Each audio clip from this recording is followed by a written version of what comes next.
সুপ্রভাত বন্ধুরা, কেমন আছো তোমরা সবাই? আশা করছি সবাই অনেক অনেক ভালো আছো আর সুস্থও আছো।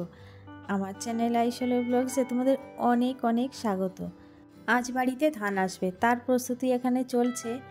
তো উঠোনটা ভালো করে লেপে নিচ্ছি। আর এখন বেজে গেছে প্রায় 7টা। সকাল সকালে ওর বাবা উঠোনটা লেপতে বলেছিল, কিন্তু গোবর আনা ছিল না, তাই জন্য একটু দেরি হয়ে গেল। এরই মাঝে সংসারের অন্যান্য কাজগুলো সেরে নিয়েছি। তো এখন যেহেতু খরা আর রোদের তাপও প্রচণ্ড, তো বেশি টাইম লাগবে না। মোটামুটি 1 ঘন্টার মধ্যেই উঠোনটা একদম সুন্দরভাবে শুকিয়ে যাবে। এখানে আমার শাশুড়িমা গোবরটা গুলিয়ে দিয়েছিল আর আমি ঝাড় দিয়ে নিচ্ছিলাম। আজকে ধান আসবে জন্য ফুলের টবগুলো ওখান থেকে সরিয়েছি আমি সকালবেলা একটা একটা করে। তো ফুল গাছগুলোর মনে হচ্ছে আর কোনো জায়গা হবে না। প্রথমে ছাদ থেকে নামালাম, তারপরে বাড়ির বাইরে নিয়ে আসলাম। এখন আবার এক জায়গায় গাদা করে রেখেছি। এখানে ভালো রোদ পায়, তো আশা করছি গাছগুলো নষ্ট হবে না। ধান উঠে যাক, তারপর আবার ঠিকঠাক জায়গায় রেখে দিলেই হবে। নিচের থেকে উপরে চলে এসেছি আর স্নানটাও সেরে নিয়েছি। গায়ে গোবর লেগেছিল, তো ভাবলাম একবারে স্নানও করে নিই। আর বাসি শাড়িটাও যেহেতু ছেড়েছিলাম না, তো একবারে স্নান করেই চলে আসলাম। আর অনেক দিন থেকেই বিছানার চাদরটা পাল্টানো হচ্ছে না, তো আজকে ভাবলাম পাল্টেই নেই। আসলে সারাদিন তো আর এই ঘরে থাকি না, ওই রাতের একটুখানা যেটুকু সময় ঘুমানোর সেইটুকু টাইমই উপরে এখন থাকি। অতিরিক্ত গরমে দুপুরবেলা তো উপরে আসাই যায় না, তো ওই জন্য আর বিছানার চাদর বেশি নোংরা হয় না। শুধু রাতে একটু শুই আর জানলা দরজা বন্ধ করেই রেখে যাই। তো আজকে ভালো করে খাটটা একটু পরিষ্কার করেও নেব আর বিছানার চাদরটা পাল্টে দেব। ঘরের কাজ করব না, কারণ আজকে সারাদিন প্রচুর কাজ, এই সব নিয়ে পড়ে থাকলে হবে না। এখন চাদরটা তুলে রেখে যাই। ওদিকে ছেলে ডাকছে, ও মাঠে যাবে। আমাদের যেসব মুনিশরা রয়েছে তাদেরকে জলখাবার দিতে যাবে। বললাম মাঠে যাওয়ার আগে কিছু খেয়ে যা, নাহলে আসবি কখন তার ঠিক ঠিকানা নেই। তো আমি একটা পাউরুটি দিয়ে ডিম টোস্ট বানিয়ে দিলাম, তাই খেয়েও মাঠে যাবে। আর আমি এখানে চালটা ধুয়ে রেখে যাচ্ছি, পরে এসে শুধু রান্নাটা শুরু করে দেব। আর দুধটাও জাল দিয়ে নিয়েছি, একটু দুধ রুটি খেয়ে নেবো আমি। তারপরে দেখো জল এসছে, আবার ওপরে বিছানা চাদরটা পেড়ে রেখে যাই। ওপরে আসার সময় আমি একটু দুধ রুটি নিয়ে এসেছি। সকালবেলায় ব্রেকফাস্টে তেমন কিছু খাওয়া হয়নি, তো দুধ রুটি খেয়েই হয়ে যাবে। আর উপরের কাজকর্ম যা আছে সেটা তো করবই। করে গিয়ে আবার নিচে গিয়ে রান্না বান্নাও করতে হবে, কারণ আমাদের যে মুনিশরা আছে তাদেরকেও তো খাবার দিতে হবে। তাই জন্য ভাবলাম আগে চট করে উপরের কাজটা সেরে যাই।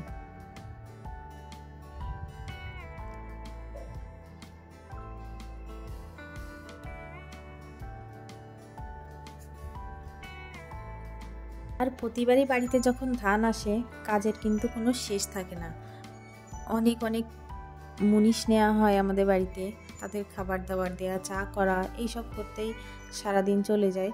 তো এবার আর তেমনটা হবে না, কারণ এবার ধানগুলো সব হলার মেশিন না কি বলে, সেটা দিয়ে সব ঝেড়ে নিয়ে আসা হবে।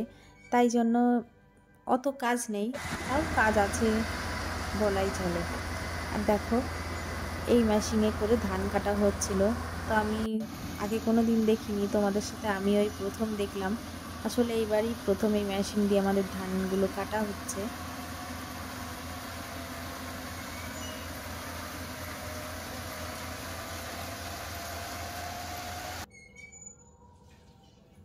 এবারে এই হলার মেশিনটা আসাতে না খুব সুবিধা হয়েছে। আর প্রতিবার এই টাইমটায় ধান কাটা হয় আর বৃষ্টি আসে, আর আমাদের ভোগান্তির কোনো শেষ থাকে না। ধান ভিজে যায়, কালার ডিসকালার হয়ে যায় ধানের, আর দামও কম পাওয়া যায়, খাটাখাটনির শেষ থাকে না। তাই এবার দেখো কত সুবিধা হয়েছে। ধানগুলো একাই বস্তা ভরে যাচ্ছে, আবার ছোট ট্রাক্টরে করে বাড়িতে চলে এসেছে। আর বাড়িটা দেখো সোনালি ধানের আগমনে একদম ঝলমল ঝলমল করছে, মনে হচ্ছে মা লক্ষ্মী স্বয়ং এসে হাজির হয়েছেন। এরই মাঝে আমাদের ধান কাটাও শেষ হয়ে গেছে আর সমস্ত ধান বাড়িতে চলে এসেছে। আর এই যে হলার ট্রাক্টর যেটা ছিল ধান কাটছিল, সেটাও বাড়িতে এসেছে। এর মধ্যে কিছু পরিমাণ ধান রয়ে গেছে, তো সেটাই দিয়ে যাচ্ছে। আর শুধু আমাদের ধানই কেটেছে, এবার ট্রাক্টরটা অন্য মাঠে চলে যাবে। আর এবারকার মতো আমাদের ধান কাটা কমপ্লিট হলো, এখন শুকানো, তারপর গোলা ভর্তি করা। এখন ওয়েদারটা ভালো থাকলেই হয়। প্রতিবার তো বৃষ্টি আমাদের সাথে মানে আড়ি করে, যাকে বলে, যেই ধান কাটবে আর অমনি বৃষ্টি হাজির হবে। তো এবার দেখা যাক কী হয়, আশা করছি হবে না, কারণ ওয়েদার এখন যথেষ্ট পরিমাণে ভালো। 2 থেকে 3টে রোদ দিলেই ব্যাস ধান সব গোলায় উঠে যাবে। তো দিক খলার মেশিন চলে গেছে, আর আমি এটা রান্নাটাও চটপট করে নিচ্ছি, কারণ যেসব মুনিশ আছে বাড়িতে ওদের খাবারও দিতে হতে পারে, তাই জন্য আমি তাড়াতাড়ি রান্নাবান্নাটা সেরে নিচ্ছি। আর আজ রান্না করব মসুরির ডাল, চাটনি আর ঢ্যাঁড়সের তরকারি, আর ডিম সিদ্ধ দেবো কয়েকটা। তো শাশুড়ি মা তো ডিম খান না, তাই জন্য ওনার জন্য চাটনি করতে হচ্ছে। তো আমি প্রেশার কুকারের ডালটা 2টো সিটি দিয়ে নিয়েছি, সেজন্য তাড়াতাড়ি হয়ে যাবে। আর ডাল ভাতটাও হয়ে গেছে এর মধ্যে। আর এখন ডালটা নামিয়ে রেখে ঢ্যাঁড়সের তরকারিটা করে নিচ্ছি। চলো তোমাদের ঢ্যাঁড়সের তরকারির রেসিপিটা বলি। আগে আমাদের বাড়িতে শুধু ঢ্যাঁড়স ভাজা আর ভাতের মধ্যে সিদ্ধ দেওয়া হতো।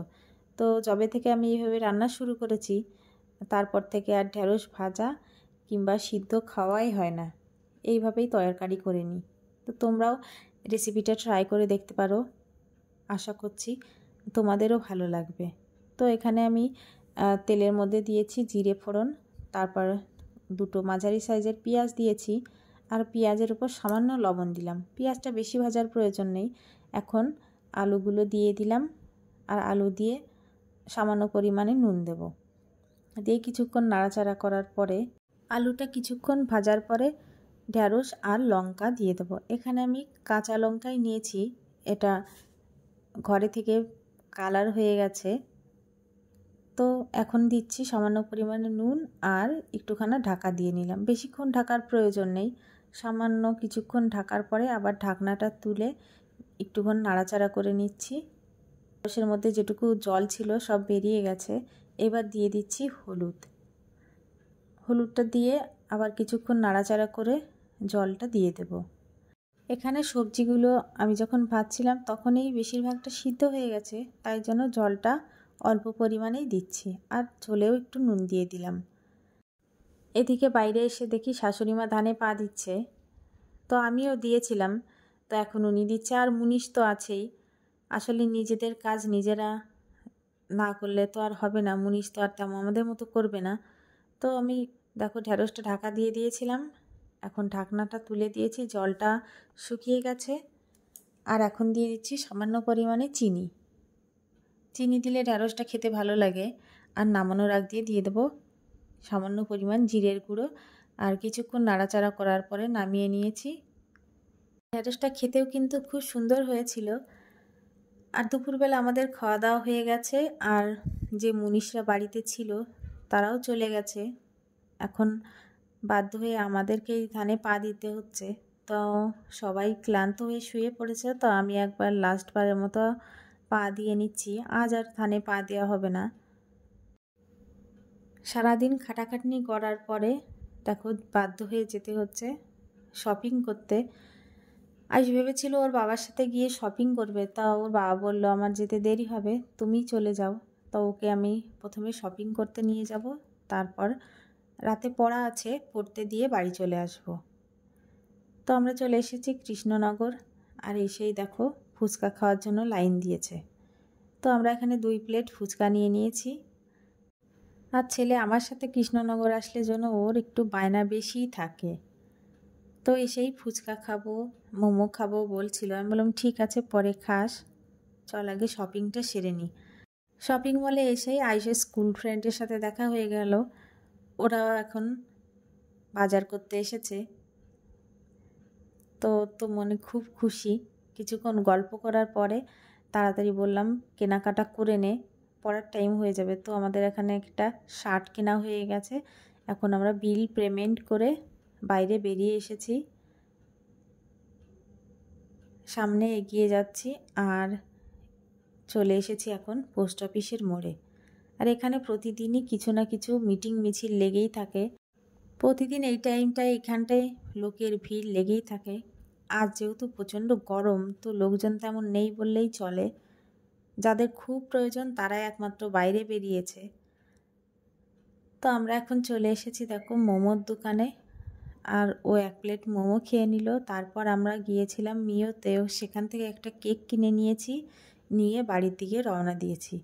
ওর পড়ার টাইম হয়ে গেছে, ওকে এখন আমি পড়তে ঢুকিয়ে দেব, তারপরে বাড়ি চলে যাব। এরপরে ওর বাবা এসে ওকে নিয়ে যাবে। পুরো ভিডিওটি তোমাদের ভালো খারাপ যেমনই লাগুক না কেন কমেন্ট করো, লাইক করো, পারলে চ্যানেলটিকে সাবস্ক্রাইব করো। টাটা।